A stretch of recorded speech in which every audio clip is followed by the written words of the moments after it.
Oh, yeah. You're good. All right. Hello, everybody. It's GL Smith with Northwest Vintage Guitar. And I'm here today with Jon Bodnar. Correct. And it's 5 questions with Jon Bodnar. Before we get started, I want to remind you to like, share, and subscribe to the YouTube channel. Smash that like button. Comment down below.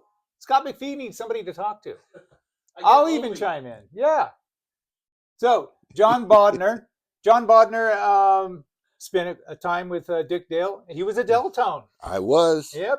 So you're here for 5 questions, and the first question is, what was your first guitar? My very first guitar was a Stella acoustic.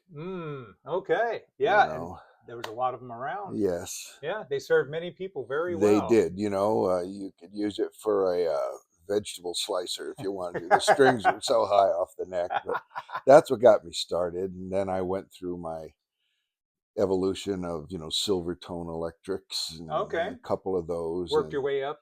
And then I finally got my first Strat.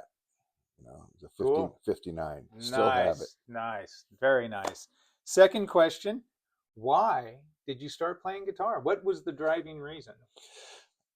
Well, Duane Eddy was a big thing at that time in my life when I was younger in grade school and so forth. And we thought that was a great sound.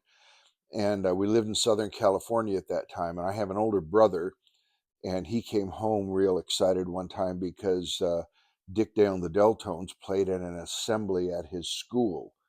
And he was just overwhelmed by that. And so then we, of course, got Dick Dale records, and I heard it, and I said, that's the sound for me. That's it. That's the sound. That was a powerful sound that was there, and of course, the style of music that he played with that Mid-Eastern influence to it, it had that kind of a dark feel to it, and it just overwhelmed us. It was a very exotic sound. Yeah, yes. There was nobody like him. Nobody liked him. Everybody him. Tried to be, but yeah, including myself. And the third question, who inspired you the most? I think you just answered it, though. Who inspired you the most when beginning to play? Was it Dick Dale?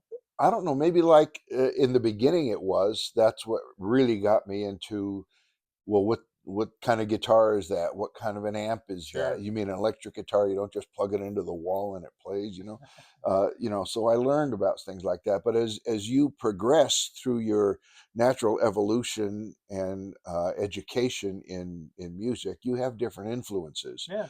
So he was a very strong influence for me for a long time. But the next major one that really knocked me out was Michael Bloomfield. Because a friend of mine took me down to the Golden Bear, because British music came in, and I couldn't really relate to the British invasion.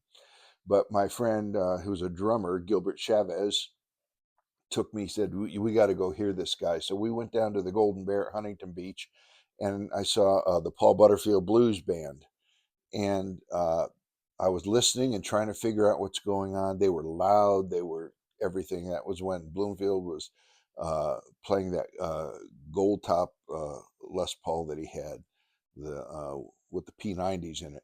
But then Elvin Bishop was with him, and Elvin Bishop sang that song "Never Say No" that's on one of the albums, and Bloomfield played the backup on Elvin's 335, and the sweetest sounding accompaniment I ever heard, and you could have poured me in a cup to take me home. I was just melted.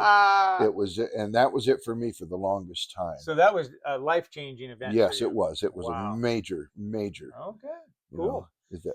And question number 4, what was the one that got away? One guitar that you once owned that you no longer do that you wish you did? I had a 335. I bought it from a kid. This was back in, probably, I can't remember when it was. I was married then. I got married in 70, so it was probably in the before I moved to Oregon. But at any rate, a kid had a 335. It had the trapeze tailpiece on it. It was a beautiful guitar. It had the nicest action on it that I've ever had. The neck, I set the neck as flat as I can. You could set a metal straight edge on it and there's no bow in it, but it did not buzz on a single note. It was and the action was close, but they were true, clean vocal notes on everything. And I had that, but it's a large guitar. I have relatively short arms, or else it's just because I cut my teeth on Fender guitars, which everything is compact and easy to grab. And that was a reach to get to the knobs and to change things. And that I felt inhibited me, although I got beautiful sounds out of it. But I sold that guitar to a fella up in Canada. I made a profit on it. I only paid about $300 for that guitar, and the kid that I bought it from just used it at chopping chords in the jazz ensemble in school. That's all really? he did. That's Do you all remember he did. what year that 335 was? It was probably it must have been like a 63 or 64, somewhere in there. Nice. It wasn't magic, 58 through 61, but it was a beautiful guitar. We're not going to split hairs. Beautiful guitar. And so I sold it in order to get my Les Paul. Oh, okay. Because I wanted that Gibson sound, that humbucker sound, but I wanted something that I could, handle well. Nothing like a good Les Paul. No, yeah. To put a crick in your back. Yeah. Okay, and the last question, number 5. Desert Island. You get to choose one guitar and one amp, or one acoustic. What's it going to be? Any of them. You don't have to own it right now. Well, I'm not much of an acoustic player. Everything I have is electric because of the actions I can set up on them and so forth, which I enjoy. And they're all great guitars, but one guitar that's I think is underrated that you can do it all on, and I've heard people do it all, and that's a Telecaster.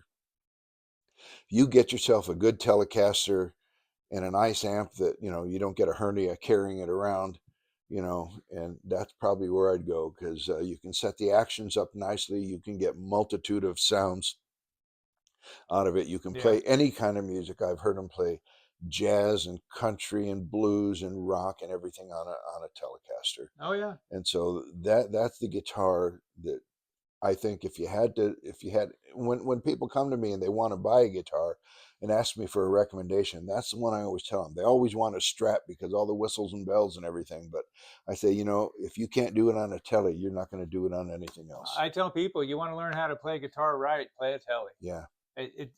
It's gonna bring out all your little flaws. It will. And force you to be good. It will. So what for the amp? We talked for a great deal about a Princeton Reverb. Yeah, I like that. I mean, I've always been a big amp kind of a guy. I like playing loud. Let's face it, that's what I like. My wife doesn't like it, but if it ain't loud, it ain't happening. Louder is more good. Yes, but when I was on the road for so many years, my wife was doing sound out front. And I was the one she's always saying, "You don't turn down, I'm going to cut you off the board." So, that's tough. Power. But that's the way it was. But as I got older, I realized for my whole life, and I've been around a while now, it's always a tone quest. It's what kind of tone can you get? Now, I happen to be a Fender tube amp guy. That's where I'm at. So lately I've been looking for that Princeton Reverb, but when those things probably sold new for under $200, and now you're paying over $2,000 for one, I too rich for my blood. So I told you about that little Champ 2 that I got. Yeah. That substitutes for my Princeton Reverb. It's same wattage, it's tube, 10-inch speaker. It works well for me. Yeah, that's a great amp. Yeah.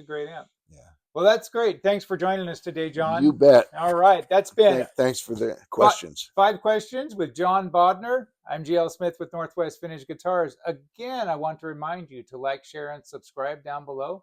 Leave a comment. Leave a comment. We need somebody to talk to. I understand that's engagement. When people leave comments and you're able to talk to them, and that's what we need. So leave a comment. Check us out at nwvintageguitars.com. But for now, see ya. Good one. Very nice. Yeah.